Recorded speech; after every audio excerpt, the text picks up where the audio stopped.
Hello, Swope Associates. As you're coming in, go ahead and come on in. We have a very, very exciting interview today. So come on in and we will let a few of you get in here and then we will get started.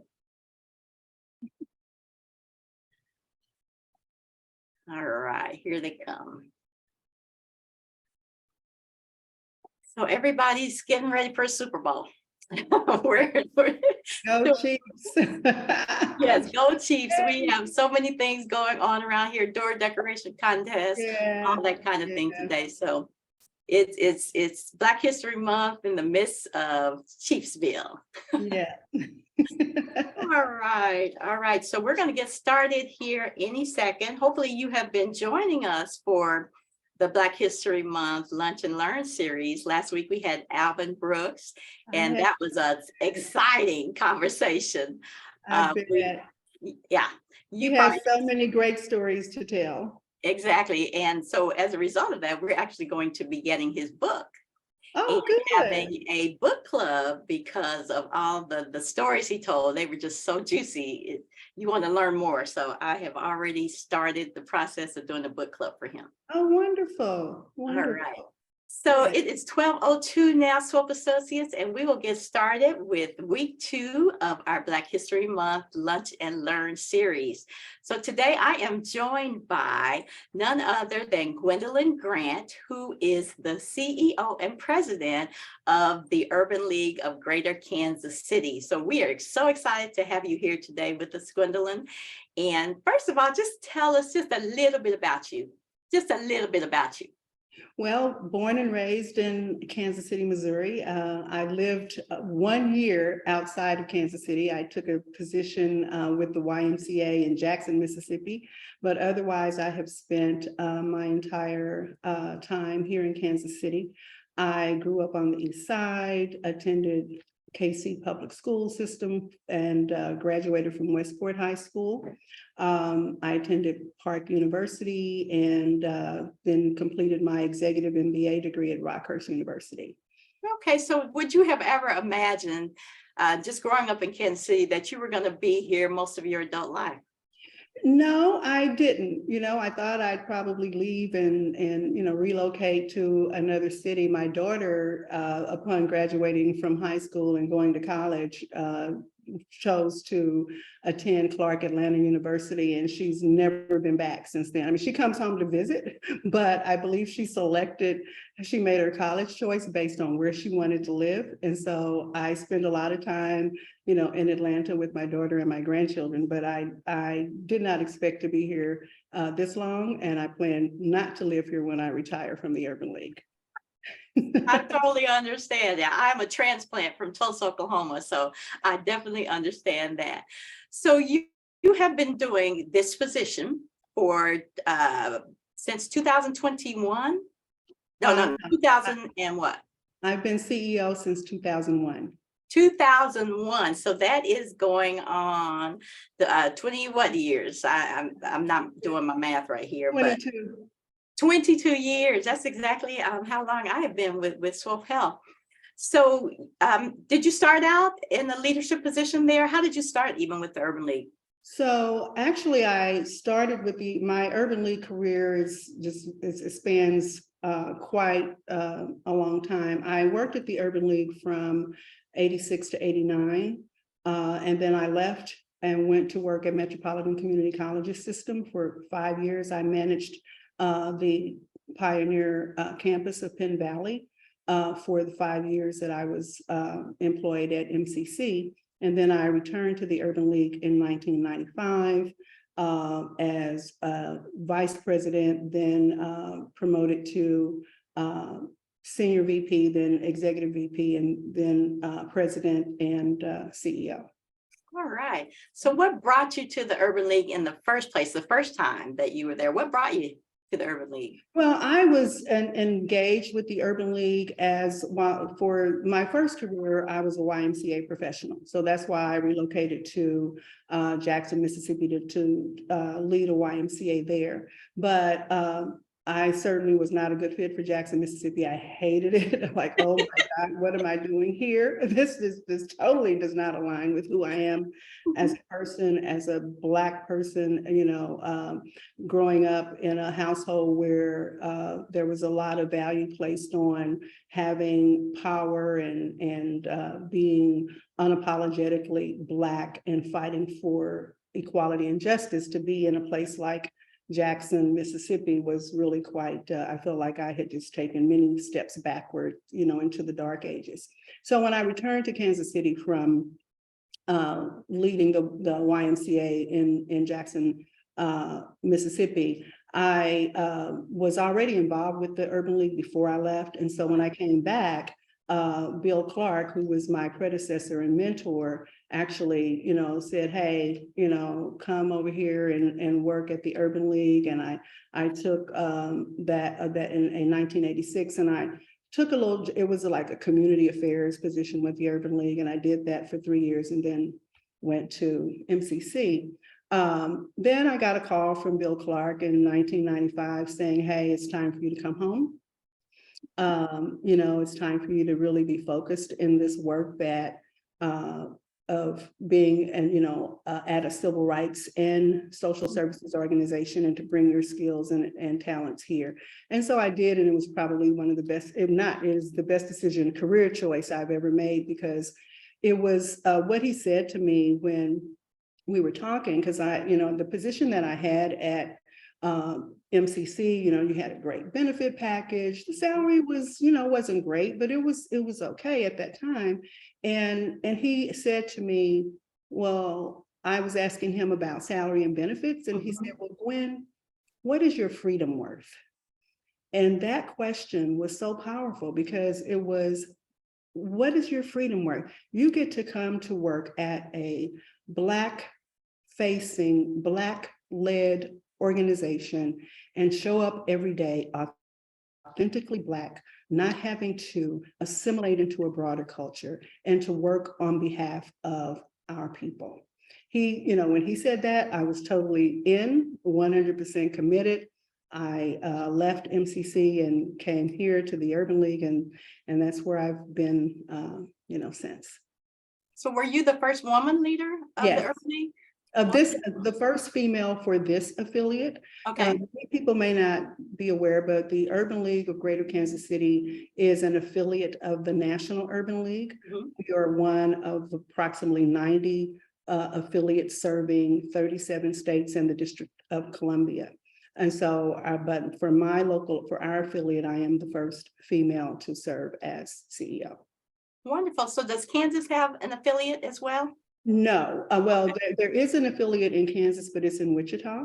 Okay. So we serve Greater Kansas City. We serve 3 counties in Missouri, Jackson, Clay, and Platte counties in Missouri, and Wyandotte and Johnson counties in Kansas. Okay. So in the course of what you do, what are some of the issues that come before the Urban League, and what kinds of things are part of your core services?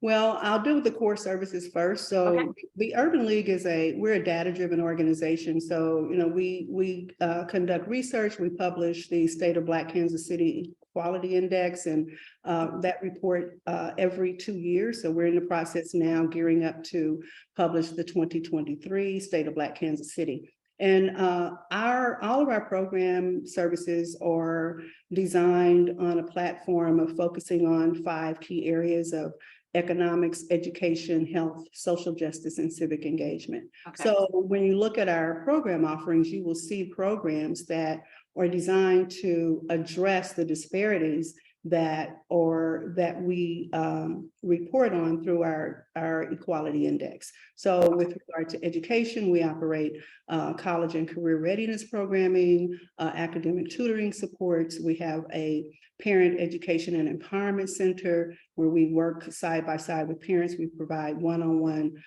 coaching support. We do a lot of work with parents of children with special needs. So we have special education experts on our team who work with parents to assess their IEP plans for their children, accompany them to IEP conferences at school and to help them to be advocates, the best advocates for their children. And we also provide legal support for parents who want to challenge, say, school discipline concerns. If a student has been expelled and we think that expulsion is not justified, then we provide some free legal support for those families. So that's our education work. We do workforce development, meaning that we assist, we try to connect career seekers with viable, livable wage employment opportunities. And we serve people on a spectrum from low skilled, low education to high skilled, high education, and connecting African Americans with jobs. And we have a lot of corporate partners that we collaborate with to open those doors and create opportunities. We have a digital spectrum academy. Our computer lab we make that available to folks who don't have access to broadband in their homes to come to the Urban League and use our computer lab. And we do a lot of work with seniors, helping them to learn how to navigate, the internet and technology, especially during COVID. It turned out that it was really meaningful to them because during the shutdown, a lot of older people were isolated. And so they learned how to, through us, they learned how to do FaceTime and do things so that they could be connected with family and friends. And most importantly, they learned how to go to church online. Right. Yes. And then in addition to that, then we are a civil rights and human services organization. So we're a very aggressive civil rights agenda or platform. And so we focus on issues. We like to be really flexible and relevant and responsive in this space. So we do a lot of work, and I'm sure many people are aware of the work that we did with KCPD, and we're still doing work on trying to pursue or to get local control of the Kansas City Police Department. We we really pushed for the removal of Chief Smith because of his racist and discriminatory practices and over-policing in our community and the high rate of excessive and deadly force incidents with KCPD. We pulled together a collaborative of all the civil rights organizations and other community allies, and we submitted a letter to the DOJ requesting a patterns and practices investigation of KCPD. They responded with a DOJ investigation into the discriminatory hiring and promotional practices within KCPD. And we hope that once they get in there, that they'll see that they need to go deeper, because there's a lot that needs to be addressed there. So that's just one example of our civil rights work, but our civil rights focus is to bridge the divide, to address the disparities in those 5 areas that I previously mentioned: economics, education, health, social justice, and civic engagement. That's a lot. This is a lot. That is a lot. So do you have a team, or are you more volunteers? Who's doing all this work? Yeah, we have a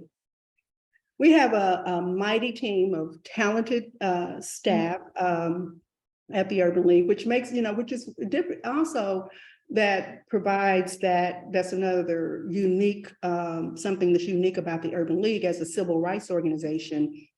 We are a professionally driven civil rights organization, meaning that we have paid professionals to do this work. In comparison to, say, NAACP and SCLC and others, they're primarily driven by volunteers. So we do have an infrastructure to actually respond to needs, and that's how we're able to provide services, because we have staff. So we have staff. We have there are about 8. We're small but mighty in terms of our full-time staff, but we have some 30 plus part-time temporary people, and we have several contract employees. Okay. So in regards to, from the health perspective, What are some of the key initiatives that you are working on? And are you collaborating with Swope on some things? Yes, we are. We just completed this phenomenal collaboration with Swope and with Samuel Rogers, Heart to Heart International. I mean, there's a whole list of like-minded organizations that are focused on health equity and improving the overall health and safety of our community. We were the one of 5 recipients of a National Urban League sub-grant to provide education and outreach supports to get people vaccinated against COVID-19. Mhm. And so we started this project in 2022, and we're wrapping it up. We've actually completed most of our work in that space where we blew our goals and our numbers out of the water. It was just really phenomenal. And we were able to do that because we have this partnership with Swope and with Sam Rogers and others. And basically, I'm trying to remember the number now, but we were able to get more than, I think somewhere around 5,000 or 6,000 vaccines done collectively, meaning first, second doses and booster shots. And we did that in the 5-county area, but primarily focusing in Jackson and Wyandotte counties, where we had the highest rates of COVID infection and COVID mortality rates. So that's where we focus, and it was, the outcomes were really great. We were able to, because we had this investment from National Urban League, which was a grant from HRSA, we were able to have our community health navigators on site at Swope and Sam Rogers at your vaccine clinics. And so they could provide information to folks. And we did a lot of outreach to send people to your vaccine clinics through our phone banking, our mailers, through our social media marketing and outreach efforts, our advertising on KPRS, KPRT, and 107. We just did a lot of outreach, and then provided $50 gift cards for groceries to folks if they showed up and got a vaccine. Okay, I was just going to ask, what is the messaging that you use? Because in so many urban areas, African Americans were the last to be willing to go get the vaccine. So what messaging did you use to make it so effective? So we had a lot of messaging and marketing support from the National Urban League, but basically I think the key to our success was just challenging the myths and misconceptions head on. So our community health navigators were trained to engage people in conversations and meet them at a space where, without being too pushy, to put the facts out there. Okay. And then, we weren't really overbearing about it, but just here is the information. We had phone hubs. So there was a lot of calling, a lot of telephone calling, and having conversations with people out in the community as well. We did some door-to-door canvassing and just passed out the information, kind of a forceful, but not too forceful approach. And it worked, it's just you have to challenge those myths and misconceptions head on. And I think the other piece of it is that the Urban League is a trusted organization. So there was a lot of trust in terms of, okay, it's the Urban League offering this information, then, maybe we'll listen. And prior to getting started with this, we did a couple of focus groups so that we invited people who were anti-vaxxers, as well as people who had, who said they were going to get the vaccine, or, so we wanted to hear from the anti-vaxxers why, so we could, be able to key into what are their concerns, so that we could address them with a lot of respect, rather than to be dismissive, even if some of those concerns were certainly unfounded and not based in scientific research at all. Right. I don't know about you, but did you have a family member that you just had to sit down and give and just be straight with them? Yes, well-educated family members who have gotten every other vaccine. I said, well, you had to get vaccines to go to school. I'm like, what's the difference now that you're not doing this? It was just amazing to me how many people that you would think would have been running to get this vaccine Right. in the opposite direction. So, yeah, there are lots of funny stories. I haven't met a person yet who didn't have a family member who who was on the opposite end of this issue. Yeah, I had some kids that way, and it was like, you're not coming over to my house to eat until you get that vaccine. So Right. then fine. Right.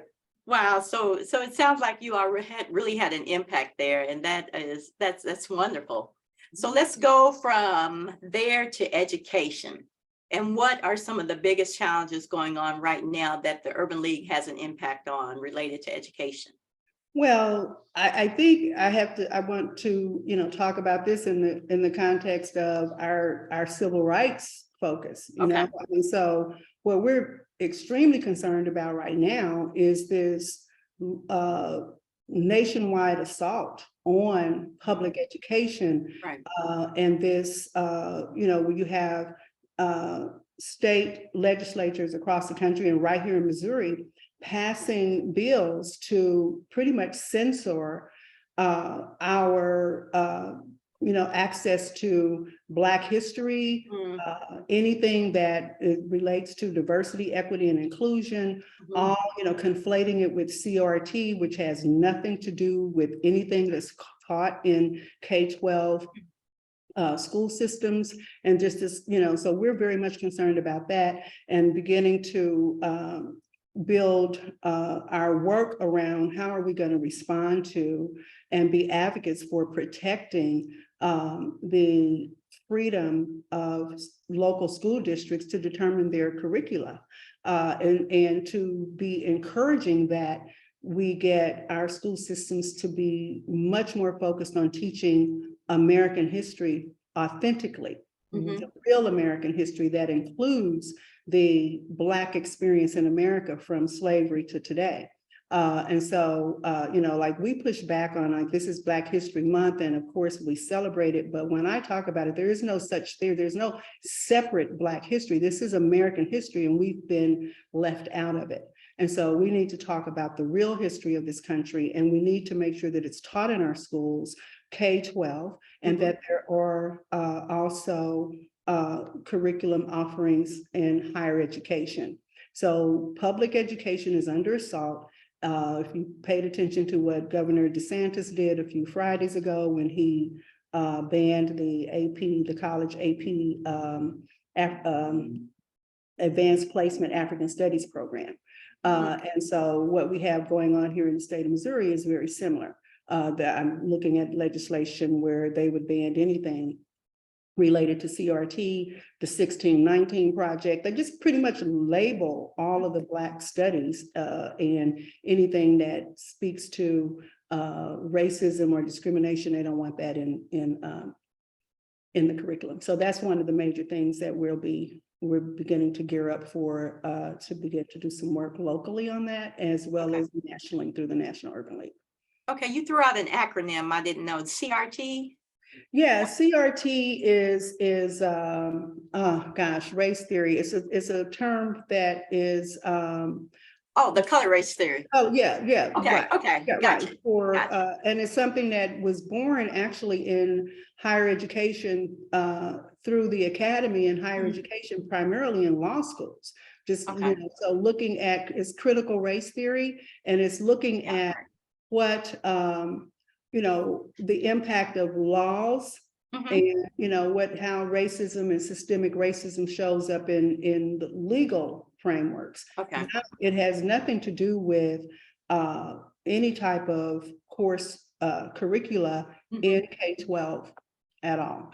But Donald Trump started this, so then all of the right-wing folks are, they have gotten on that bandwagon and they're conflating it in ways that, just really don't align with the realities, and going even deeper in, banning any type of DE&I work and placing school districts in a position to possibly lose funding or teachers to be fined if they teach this work.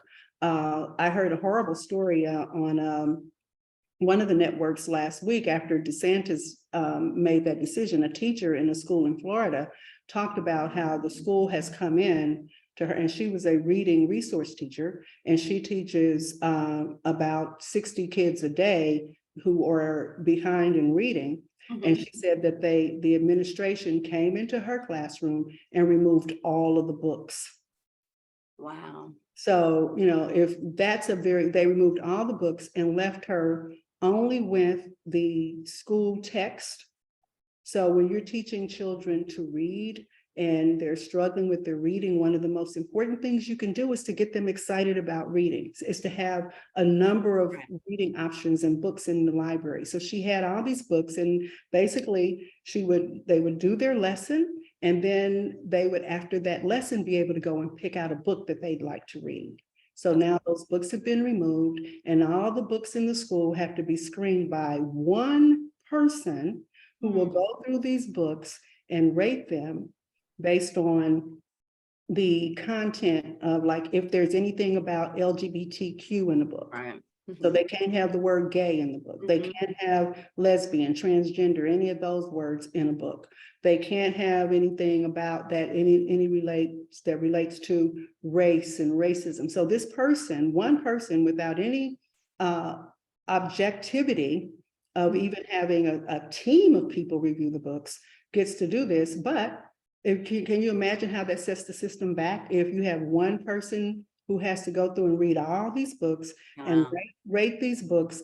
So you're actually, you might as well be in a book burning situation, which is, what we fear is the same. If you remove the books and kids don't have access to them, the impact is the same as if you burn books. So we as a community need to be very, very concerned about this. And our parents, Black parents, need to be showing up at their schools locally and at their school board meetings locally and saying, pushing back when you have these folks showing up who want these books removed. And we should be pushing back, saying, no, our history needs to be told. Our children need to have this information. And so that's the kind of work we're going to start doing to try to bring some support for parents and to organize parents and equip them with the tools and the resources they need to be their own best advocates. Wonderful. So standard issue for this month in Kansas City schools is what for Black History Month? I don't know. I can't answer that question. I don't know. I believe Kansas City schools, I don't know that they have not passed the legislation yet. It is advancing through the state. So whatever their curriculum is, right now, I think you probably will find a hodgepodge of different things going on in schools. Which is another issue that we wanted to address, is that we want to have teachers trained in how to provide culturally relevant pedagogy, to use culturally relevant pedagogical frameworks to teach our children. Which means they then would be bringing in these history lessons, connecting with Black and Brown children in classrooms so that they know that their history and there's pride in who they are. And that we know that by doing that, we would most likely see higher academic performance amongst our children. Because right now, most of these teachers are culturally incompetent to teach our kids. Many of them are young, white females from rural areas who come into the classrooms and don't know much at all about Black children, how to communicate, how to empower, how to support, and how to educate Black kids. So we want to push for more training and professional development for teachers, because the reality is we don't have enough Black people pursuing teaching careers as well. So we've got to educate whoever's showing up for these jobs. We need to make sure that they are trained and prepared to teach Black children, because there's absolutely nothing inherently wrong with any of our Black kids. I believe they all have the ability to learn and excel at high levels, and it just depends on the quality of the teacher and the rigor of the curriculum that they are provided. Are we doing any better at the college level? No, you mean with access to African studies? I think, you'll find again here, like a hodgepodge. I think that there are colleges, for most colleges, there is some type of African studies program, depending on where they're located. I do know there's at Penn Valley, for instance, they have a civil rights pilgrimage course that we're a little bit concerned about some movement to maybe cancel that course. So we're looking at that. We want to be an advocate for them not to do that. But we just want, I don't know about UMKC. I haven't studied their college level focus yet. But we just think that at the K-12 level, it's extremely important to get this education into the system early. Okay.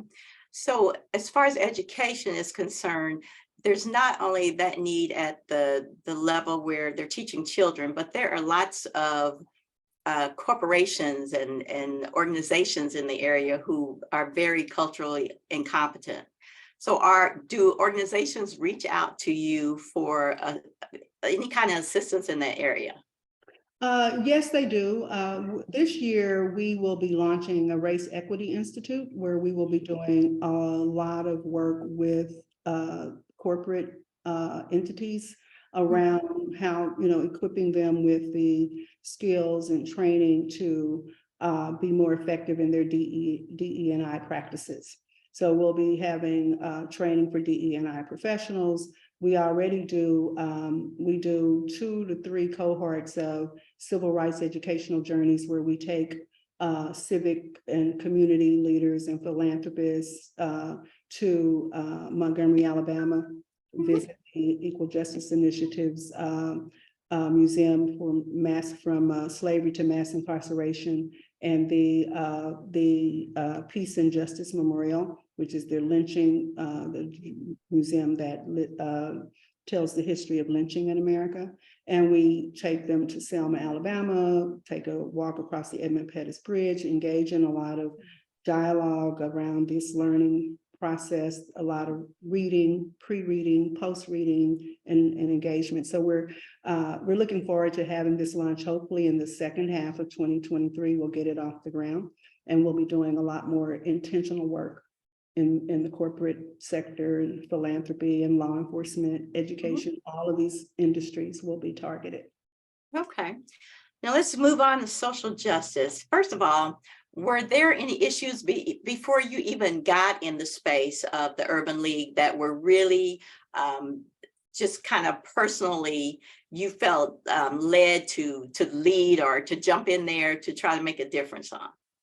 Well, not any particular issue. It's just the issue of the absence of civil, like we passed the Civil Rights Act and the Voting Rights Act, but our civil rights, we've not fully achieved them, and our voting rights are constantly under threat and rollback. So no, for me, the passion is around the whole body of the work. And right now, our particular focus is in justice and law enforcement and in economics. I think, when I talked about, we published the State of Black Kansas City every 2 years. And when we look at this publication, the Black-White Equality Index measures the amount of progress that Blacks have made in comparison to whites in those 5 areas that I've mentioned several times here. So when we look at those data, what we found since we started publishing our report in 2006 is that we've made the least amount of progress in the areas of economics and social justice.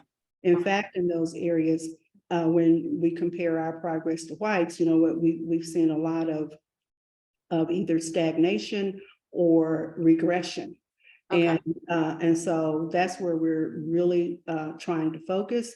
And there was a study published that said that if we keep doing the same things that we have been doing, it will take Blacks more than 200 years, like 228 years to achieve parity with whites, social and economic parity with whites. So obviously there's a whole lot there's much more work to be done, and it will take extraordinary measures to close these gaps. But that's our focus at the Urban League we're on a journey, and equity and economic parity, meaning that, a dollar for whites is equal, that they're the same value, that we have closed the racial wealth gap, which is extensive, which is really wide. And to do that, we have to have an understanding of how we got here. So that's why we do a lot of work on educating people about the systems and understanding the economic gap, how it was created through all of these egregious policies that were put in place by the federal government and also in our local communities. So we support the reparations movement that is in place in Kansas City now. We commend the City Council for passing the ordinance to establish a reparations commission. And now we hope that they will invest some resources in that commission so that they can do the research necessary to make a case for how Kansas City will address reparations for the communities that have been negatively impacted by all the racist policies, such as redlining, such as, when you talk about the East-West divide. So all the policies in redlining in Kansas City, the racial covenants in the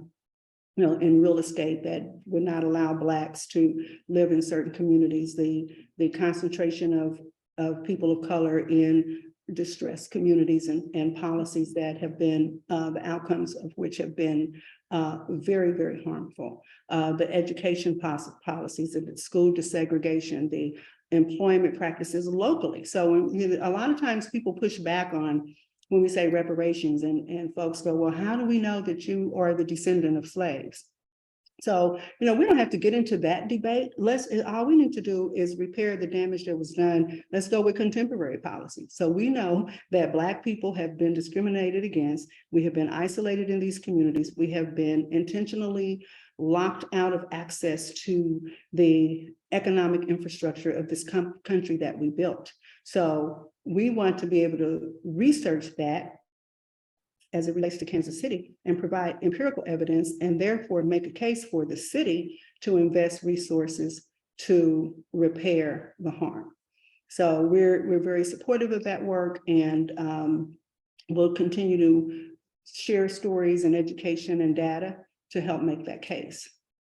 So there are so many challenges, especially in that area. So what keeps you hopeful? What keeps you when you wake up in the morning that this is going to happen sooner? What keeps you hopeful? What gives you that? That's a tough question, because some days I don't have a lot of hope. Okay,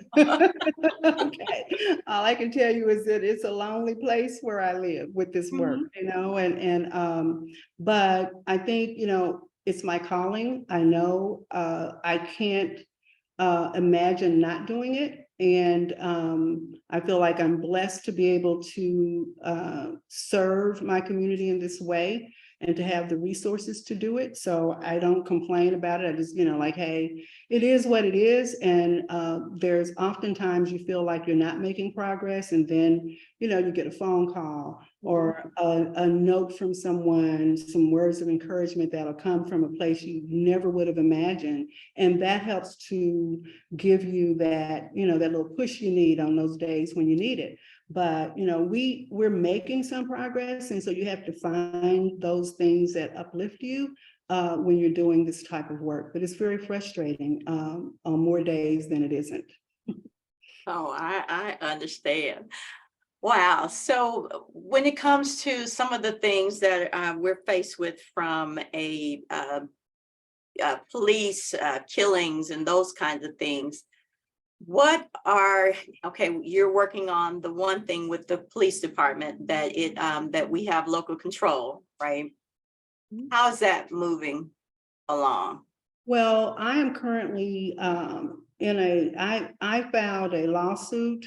Gwen Grant, not Gwen Grant, CEO of the Urban League, Gwen Grant, individual tax-paying citizen of Kansas City, Missouri, filed a lawsuit against the Board of Police Commissioners and the City Council to challenge the funding of the police department at the all about challenging local control. So we brought our claim based on the fact that local control historically was actually began back in pre-Civil War times. Mhm. The governor of the state of Missouri, knowing that Missouri was a slave state, Kansas was not, the governor of Missouri wanted to, in anticipation of the Civil War, wanted to control the arsenal in the two largest cities in the state with the highest population of African Americans. So he took control over the police departments in St. Louis and Kansas City. That action was ultimately, I can't remember the exact year, but was ultimately overturned by the Missouri Supreme Court as being, it was certainly a violation of the rights of local jurisdictions, and so it was overturned. They were able to, they reinstituted it in 1936 during the Pendergast era, during the corruption of the Pendergast era. And we've been under under state control since then. Okay. We're the only city in the country, the only major city in the country that does not have control of our police department. Wow. The department that we are required to fund. So, and just in the last election, the state legislature passed Amendment 4, which now requires the city to fund the police department at even a higher rate. So prior to this amendment passing, we were required to fund the police department at 1/5 of the general operating fund of the city. So that's 20% of the budget. Now, that amendment passed, and now the city is required to provide 1/4 of its budget for the police department. Okay. So that my lawsuit is to push back on that because under the Hancock Amendment of the Missouri Constitution, it forbids the state from requiring unfunded mandates. So you're requiring us to fund the department, but you're not providing any resources to do that. So my lawsuit is based in that. It's based in the fact that it's a violation of the Hancock Amendment, as well as at its inception, it is is racist in its context and was targeting African Americans. So we're hoping that the legal pathway, that this will provide a legal pathway to get local control, but there also, the only other pathway for us to get local control is to have a statewide ballot initiative, where we would have an initiative petition that the people bring to get this on the ballot, and then the entire state would have to vote to give us local control. St. Louis achieved that about 5-6 years ago. Well, actually more, it's a little longer than that. Sly James was mayor when that happened. We had an opportunity to join with St. Louis to get local control, and Sly James declined that opportunity for us. So we missed that boat. If we had been in that with them, we would have local control as well. So the Missouri legislature is now even trying to, there's talk of legislation for them to try still to rescind the local control that St. Louis has. This is a very, really bad situation with the Missouri legislature engaging in overreach into Missouri and Kansas City and St. Louis relative to law enforcement policies. Okay. But that's my lawsuit, and it's, it will not, I think it'll be heard in, it is advancing to the first court date is going to be in January of 2024. So it's gone through a lot of legal wrangling with motions to dismiss and all that kind of stuff that's going on. But we actually, I think we'll have a court date in early 2024. Okay. So you have supporters, but you also have people, I'm sure, who are not supporters at all. In fact, they're what would be called enemies. Do you ever feel like there's a safety or concern, or do you ever feel threatened in this work? I've received some really crazy, voice messages and, emails, but I don't let them, I tend to just press delete or don't listen to it. And I live in a secure facility. I don't know. I just don't think about it. Right. I've had people say to me like, hey, do you have a gun? Ms. Grant, you need to get a gun. I'm like, no, I'm not a gun person either. So I just feel, I am a blessed person and I don't think I can control those things. And so I'm not going to spend a lot of time on something I can't control. I'm going to be careful, but I'm going to be vocal. I'm not going to ever operate from a position of fear. I don't even know how to do that. I was called to do this work. I believe that 100%. And when I look back over, how I grew up and actually what fueled my passion for civil rights work, probably, it started when I was a kid, growing up during the civil rights movement and watching it unfold on TV and growing up in a household where my mom was very, very focused on what's happening in the world and instilling in us that we have a responsibility to be giving service and playing a part in what happens in our lives as well as our community.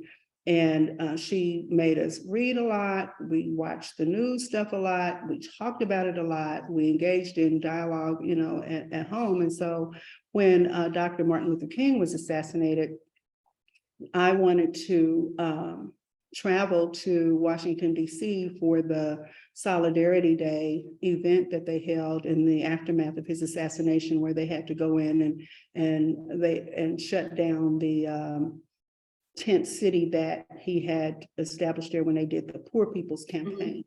And so I wanted to go to that. And I was young. I'm not going to tell you so folks to be out there trying to calculate my age. So I'm going to keep that to myself. All I'm going to tell you is I was really, really young. Okay. I wanted to go, and my brother, my mom was like, well, you can go, but get somebody to go with you and we'll go, because there was a caravan of buses going from across the country. So there was a group of church folks who had a bus that they were, put out, and I was like, I really want to do this. So I couldn't get any of my brothers didn't want to go, my cousins didn't want to go, and then I just kind of begged my mom, and she let me go by myself. Really? Yep, she turned her little baby girl over to the church ladies on the bus, and I got on that bus and I went to Washington, D.C., and they took good care of me. I had the opportunity for the first time to leave Kansas City and get to Washington, D.C. and see more Black people than I had ever seen in my entire life in one place, and being there, looking at the conditions that people had lived in, who left the comfort and safety of their homes to go to Washington, D.C., camp out on the Washington Mall. It rained a lot, it was muddy, there was no running water, and all this, the sacrifice that those people made to try to achieve justice, to get the country to put a spotlight on poverty in America. That touched me. So I had that experience, and I believe that is what truly fuels me, is that, yeah, it can be tough, but if I remember the sacrifices of my ancestors, so if I go back and I look at slavery and I look at lynching and I look at how many lives were lost so that I can do what I do today. And that's the fuel. It's that. So, yeah, it's tough sometimes, but you know what? People died. And so I've got to show up and speak up and stand up for justice and freedom and equality for my people. And that's the calling, that's the work. And I'm blessed to also get paid to do it. Well, now that's a blessing. That's a blessing. Audience, you feel free to put any questions that you have for Gwendolyn in the question and answer. Otherwise, we'll keep talking about. So you have mentors that you can go to when times get really tough, or who can encourage you in this walk? Yeah, I think, this is something I would say to anyone who, when you're doing, if you are a leader or as you're growing in your work, is that you have a sounding board, that you have people who care enough about you to be supportive, but to also be brutally honest with you. And so I have surrounded myself with people who will, who will call me on it when I need to be called on it. Say, if I go to them and I say, hey, how does it sound to you? And I'm off base, they'll tell me, and I think it's extremely important to have that, so, and I surround myself not with people who agree with me, who I know are just going to Right. agree with me all the time. That's not good. So if that's all you have in your ear is people who say what they think you want to hear, that's not good. You need to have people around you who will tell you when you're not great, but will support and care and love you no matter what, that unconditional love, but the willingness to tell you, hey, you need to get your act together. You can do better than this. No, you were wrong on that. Challenging you in the moment. I do have that. I have more than one person who plays that role for me. I have a number of folks who will, check me when I need to be checked. Wonderful. So you said something at the beginning that really stuck with me, that when you had the conversation about whether or not you were coming back to the Urban League, you had the conversation that you get to show up authentically Black. You get to show up as yourself. What advice would you give for someone who is in a place where they don't feel like they can show up authentically Black? What would you say to her who is dealing with that? That first I can say I really feel for my brothers and sisters out there in corporate America, and even some in institutions where they have Black leadership, but that is not really Black. When I say that,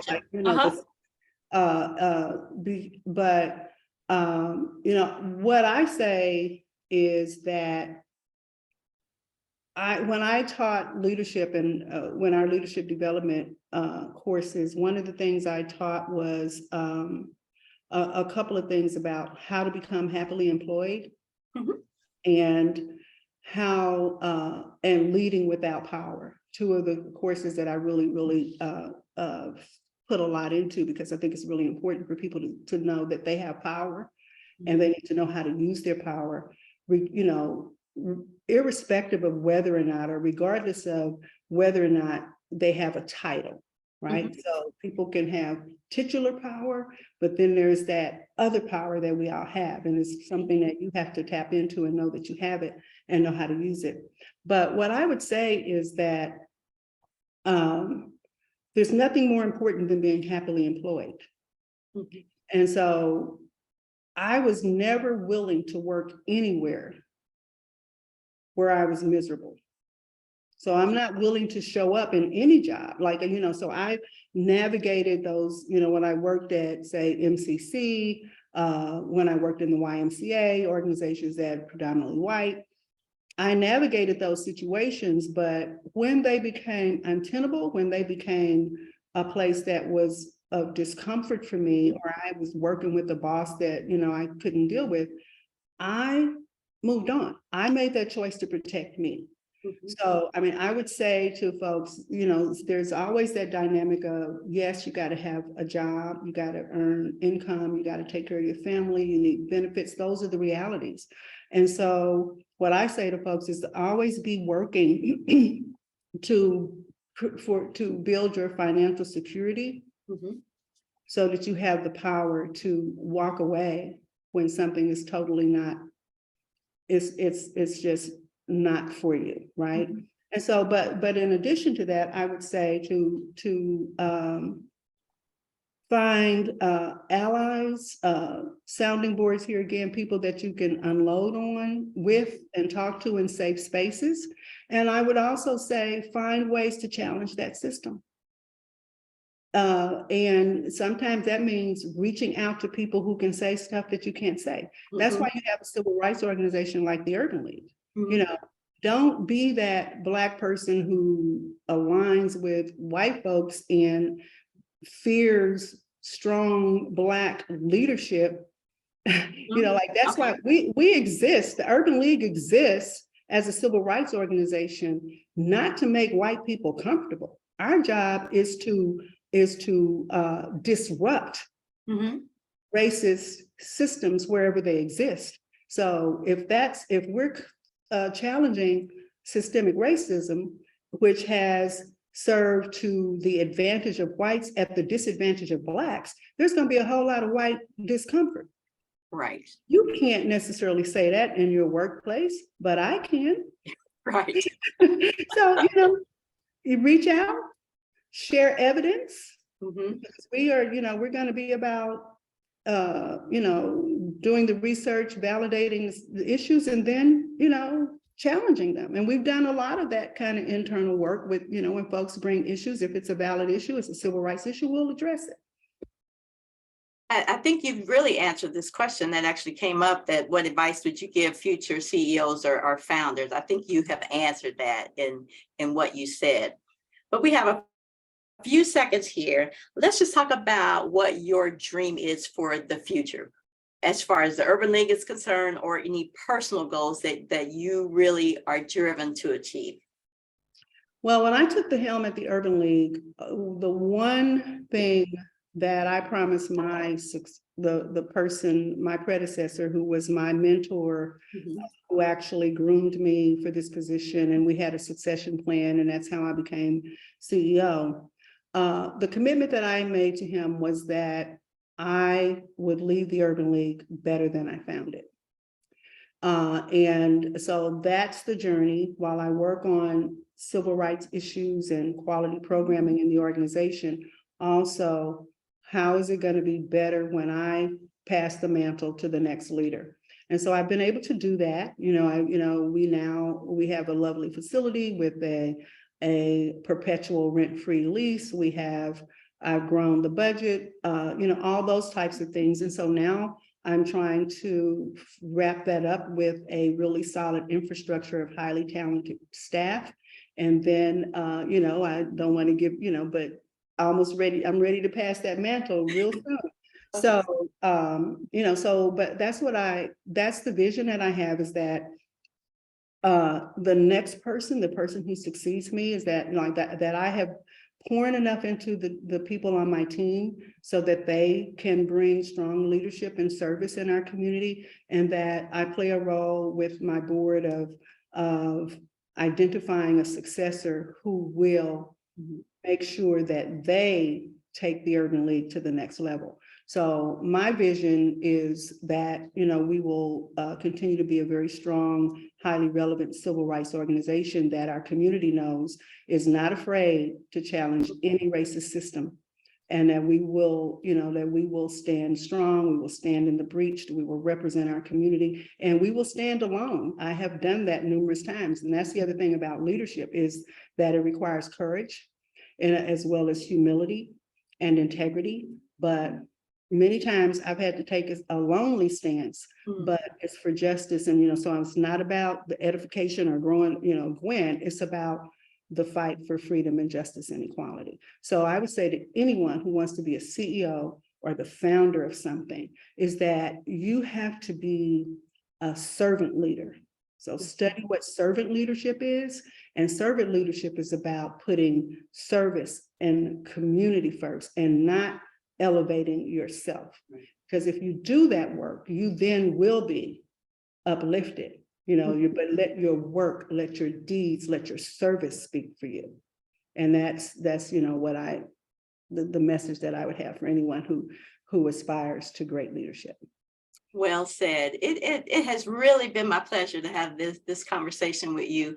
I have learned so much, and I am encouraged for the work that you are doing to just help our community, as well as African Americans, and just your commitment to your calling, that you are walking in that calling and doing exactly what God created you to do. So thank you again for joining us. I might have to call you back for Women's History Month, because I want to hear more about some of the things you have dealt with as far as being a woman in this fight. So we might have to invite you back for that. That is a whole nother conversation, because honestly, I did not get invited to the same tables that my male predecessor got invited to. So there's that. But I made my way. I blazed my own trail. And that's what I have to say to folks. It's like, okay, I'm not going to let that get me down. I'm just going to do what I do. Right. So, right. So, yeah, we're going to have that conversation. I'm going to have Duran give you a call, and we're going to have you back for that. All right. Thank you guys so much.